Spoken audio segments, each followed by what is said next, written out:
Assalamualaikum warahmatullahi wabarakatuh. Perkenalkan, nama saya Panca Nurwayati dengan nomor 0994954343. Saya mahasiswa Universitas Terbuka, jurusan Sistem Informasi semester 6. Pada kesempatan kali ini, saya akan mempresentasikan perihal tugas 3 untuk tugas terakhir dari mata kuliah pemrograman berbasis web. Di tugas 3 ini berfokus pada implementasi view komponen dan view template dalam membangun aplikasi SITA, Sistem Informasi Tiras dan Transaksi Bahan Ajar Universitas Terbuka. Untuk pertama, saya akan menjelaskan tentang kodenya, kemudian saya akan mendemonstrasikan. Untuk saya mulai dari perbedaan paling dasar, yaitu dari struktur proyeknya. Di tugas 2 ini, di sebelah kiri, strukturnya masih sederhana. Jadi semua logika view langsung ditulis dalam satu file JavaScript per halaman, yaitu ini ya.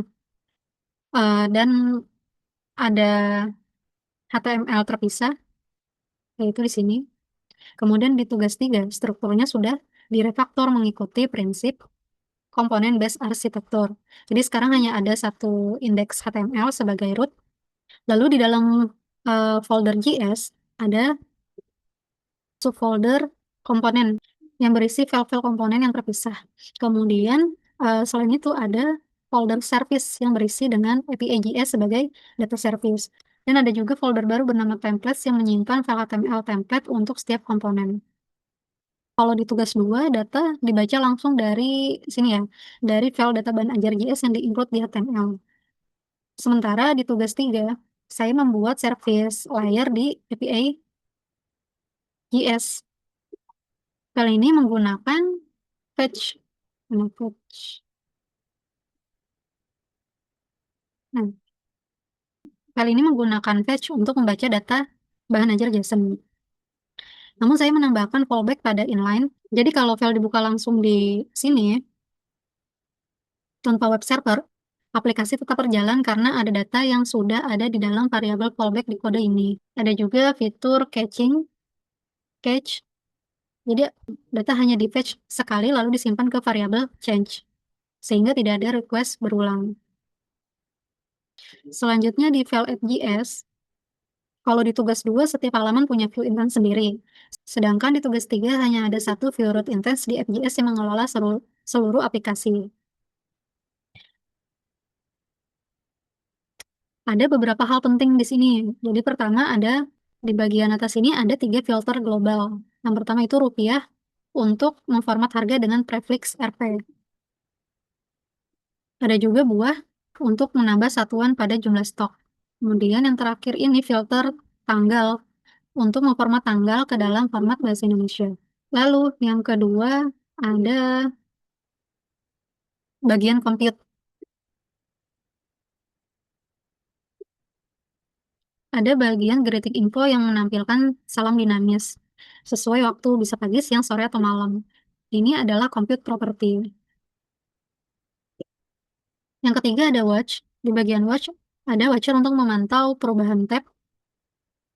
Jadi setiap kali tab berganti, judul halaman dan breadcrumb di top bar diperbarui secara otomatis. Kalau di tugas 2, saya menerapkan JavaScript di stock app.js dan tracking.js. Sementara di tugas 3, logika ini sudah dipecah menjadi view komponen. Untuk file pecahan ini sudah saya dijelaskan di tugas 2 ya. Untuk fitur create, read, update, dan delete, itu juga sudah saya kerjakan di tugas 2. Saya pecahkan di dalam tabel-tabel JS. Dan juga sudah saya masukkan juga fitur terbaru yaitu up enter dan key up escape. Jadi key up enter dan key up escape ini sudah saya terapkan di seluruh event submit form. Selain itu, saya juga menambahkan fitur baru di CSS yaitu untuk responsif mobile. Kemudian untuk fitur login, eh, ini adalah fitur yang ada di tugas 2. Kalau di eh, instruksi pengerjaan ini tidak ada login ya. Jadi saya menerapkan login, saya letakkan di indeks HTML. Jadi saya menambahkan halaman login sebagai view komponen login form. Jadi komponen ini memuat data pengguna dari API JS dan melakukan validasi. Dan nanti ada beberapa tos ya, jika form login yang diisi tidak sesuai. Jadi secara ringkas, untuk indikator Di instruksi tugas 3 sudah terpenuhi semua ya, semua indikator, 8 indikator ini. Jadi view komponen dan template itu semua sudah ada di file komponen. Untuk masks atau directive view text, directive via HTML tersebar semua di template. Kemudian indikator ketiga untuk VIF, VELSE, else if, visual, ada di batch status stock dan kondisi login. Untuk indikator 4, compute property, yaitu filter list yang tadi, dan greeting info, dashboard stats, ada juga. Kemudian di indikator kelima, watcher, ada 6 watcher di seluruh komponen. Untuk indikator ketujuh, untuk filter menjadi rupiah, kemudian untuk quantity dan safety, ditambahkan indikator buah. Untuk indikator terakhir, saya sudah menerapkan custom elemen dan view komponen. Jadi semua komponen terdaftar via view komponen. Oke, sekarang masuk ke demo, nanti akan menampilkan dashboard, kemudian stok dan anjir. Ini ya tadi ya. Untuk formatting, menambahkan kuransi rupiah. Untuk bahan ajar quantity, menambahkan satuan buah. Safety juga menambahkan satuan buah. Ini masih mengikuti di tugas 2. Ini juga. Setelah itu nanti saya akan menjelaskan tentang tracking DO. Saya sudah menerapkan keyboard enter dan escape di semua form dan card. Oke, langsung saja praktik demonya. Nah, ini adalah tampilan login. Masih sama ya. Jadi nanti semua itu tampilan UI UX-nya masih sama mengikuti tugas 2. Adapun perubahannya itu tadi yang telah dijelaskan. Nah, ketika saya salah mengetik, akan menampilkan TOS, email tidak terdaftar. Kalau saya salah memasukkan password, TOS-nya password salah. Nah, kalau saya tidak memasukkan semuanya, email dan password tidak boleh kosong. Jadi setelah memasuki halaman dashboard, muncul animasi fading up. Jadi eh, elemen tersebut muncul ketika saya mengeklik button. Nah, ini juga. Nah, semua itu sudah ada animasinya ya.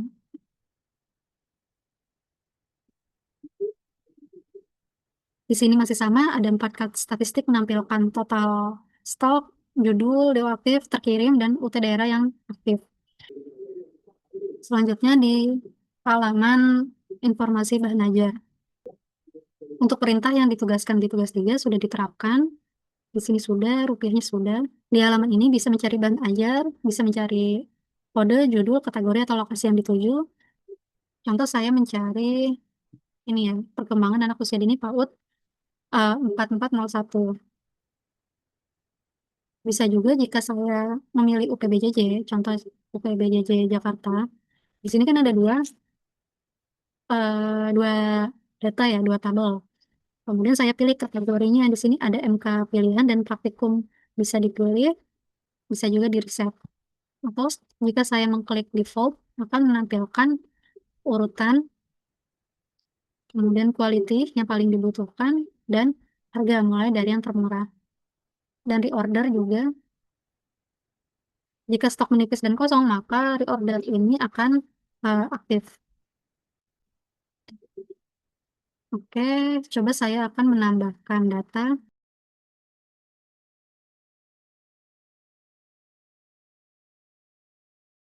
Nanti akan menampilkan kualitinya kosong ya. Oh, ini belum diisi.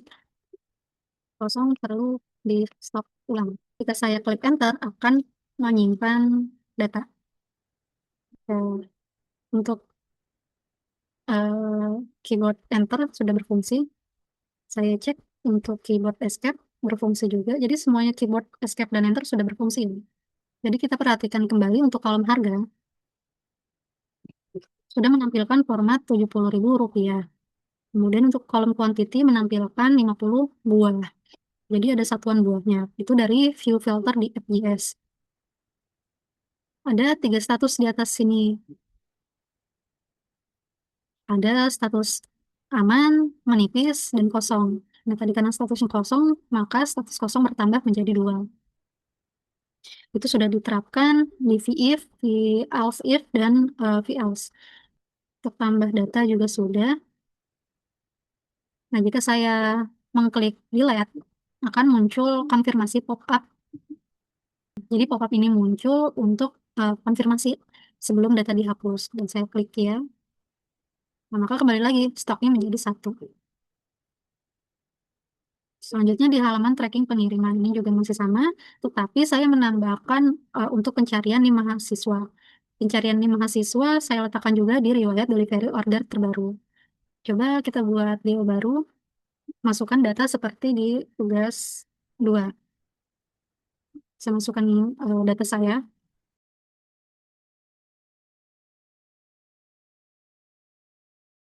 kemudian klik buat delivery order baru. Selanjutnya saya menambahkan fitur tambah progres, jadi bisa ditambahin ya. Contohnya ya buat random aja, dalam proses pengiriman. Simpan, kemudian tagnya bisa ditutup dengan escape.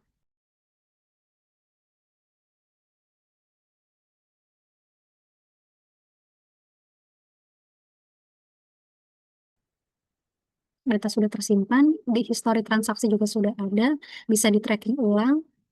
Untuk laporan monitoring, ini backup bahan ajarnya juga ini tadi aljabar ada ya. Jadi sistem ini sudah menggunakan view komponen.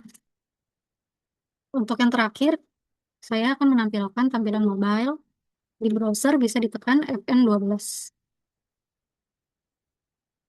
Jadi tampilan mobile yang telah dimasukkan di CSS tadi sudah realisasikan di sini. Jika mengklik responsif, maka layar akan menyesuaikan dengan bentuknya. Di sini juga bisa dipilih.